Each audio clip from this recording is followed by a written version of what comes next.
បាទខ្ញុំបាទសូមលំអរកាយគោរពនិងជំរាបសួរប្រិយមិត្តនិងមិត្តទូរទស្សនិកជននៅក្នុងបណ្ដាញសង្គម YouTube ជាទីគោរពនិងជាទីរាប់អានស្វាគមន៍ថ្មីជាថ្មីមកកាន់ Channel ខាត Technology ដែលតែងតែចែករំលែកនៅព័ត៌មានថ្មីៗទាក់ទងទៅនឹងរថយន្តបាទលោកអ្នកមានលុយក្រោម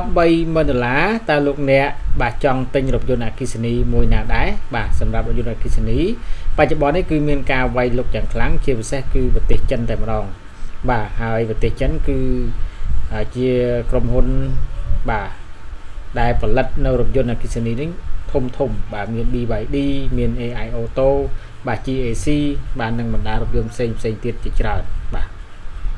ថ្ងៃនេះផងដែរគឺខ្ញុំនឹងលើកយកនៅរថយន្ត4 model បាទដែលមានលុយបាទក្រោម$30,000ដែលសុទ្ធសឹងតែជារថយន្តអគ្គិសនីសុទ្ធបាទមកចែករំលែកទៅដល់ពុកម៉ែបងប្អូននិងប្រិយមិត្តទូទាំងជនទាំងអស់គ្នាបាទចឹងរថយន្តអគ្គិសនីទី1គឺតម្លៃក្រោម$30,000គឺរថយន្ត Nita Aya បច្ចុប្បន្នរថយន្តនេះមានតម្លៃត្រឹមតែ$22,600ប៉ុណ្ណោះនៅទីផ្សារប្រទេសកម្ពុជារថយន្ត Nita Aya បំពាក់មកជាមួយនឹងអគុយទំហំ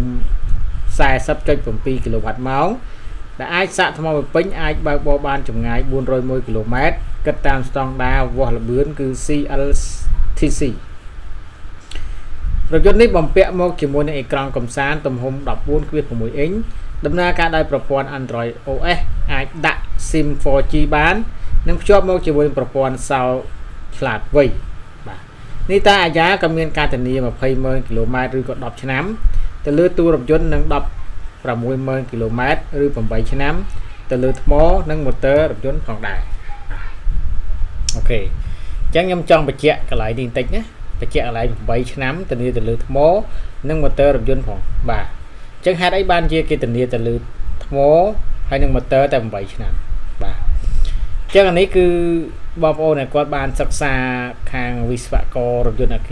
រថយន្តបាទគាត់ដឹងហើយឬក៏វិស្វករអគ្គិសនីបាទវិស្វករអេឡិចត្រូនិកបាទអញ្ចឹងមូលហេតុដែលគេធានាតែប៉ុណ្ណឹងគឺដោយសារតែអាយុកាលរបស់អគុយបាទឬក៏ថ្មវានឹង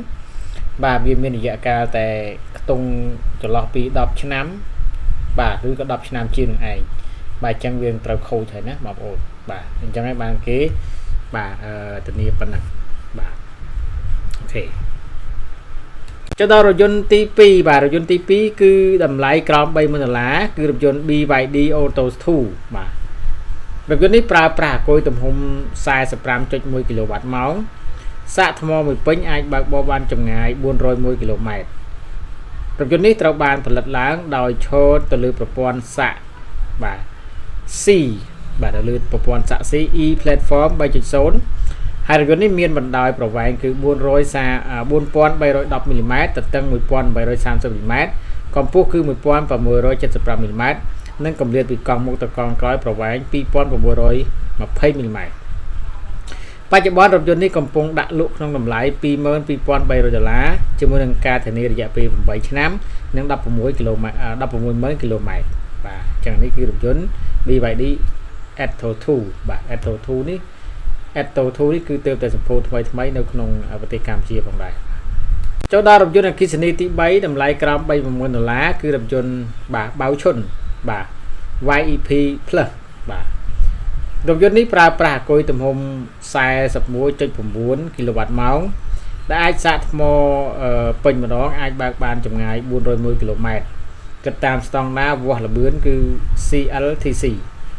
ហើយរថយន្តនេះមានបណ្ដោយប្រវែងគឺ4,000 មីលីម៉ែត្រទទឹងគឺ 1,760 មីលីម៉ែត្រកម្ពស់គឺ 1,730 មីលីម៉ែត្រនិងកម្រាលចន្លោះពីកង់មុខទៅក្រោយគឺ 2,560 មីលីម៉ែត្របៅឈុន YEP Plus កំពុងដាក់លក់ក្នុងតម្លៃត្រឹមតែ$26,900ក៏មានធានារយៈពេល3ឆ្នាំឬក៏10,000 គីឡូម៉ែត្រលើថ្មនិងម៉ូទ័រពីក្រុមហ៊ុនផងដែរបាទនេះរថយន្តបៅឈុនណាប្រិមិត្តតើតើទៅនឹងរថយន្តអគ្គិសនីទី4តម្លៃក្រោម$30,000គឺរថយន្ត Bestune បាទ Pony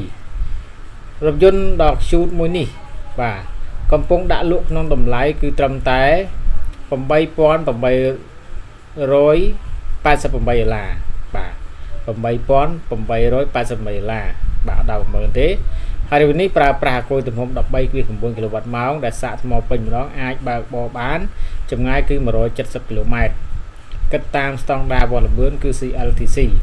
ហើយរថយន្តនេះមានបណ្ដោយប្រវែងគឺ 3000 mm ទទឹងគឺ1510 mm កម្ពស់គឺ1630 mm និងកម្រិតចន្លោះកង់មកទៅកង់ក្រោយគឺ1953 mm ក្នុងចំណោមរថយន្តទាំង4 model បាទប្រសិនបើបងប្អូនចាប់អារម្មណ៍ទៅលើ model មួយណាលោកអ្នកអាចទំនាក់ទំនងទៅកាន់ក្រុមហ៊ុនផ្ទាល់ដើម្បីទទួលបានព័ត៌មានលម្អិត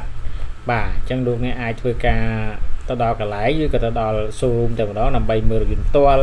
បាទក៏ដូចជាសាកសួរព័ត៌មានលម្អិតផ្ទាល់ហើយអ្វីដែលសំខាន់នោះគឺបើកបរសាកល្បងបាទ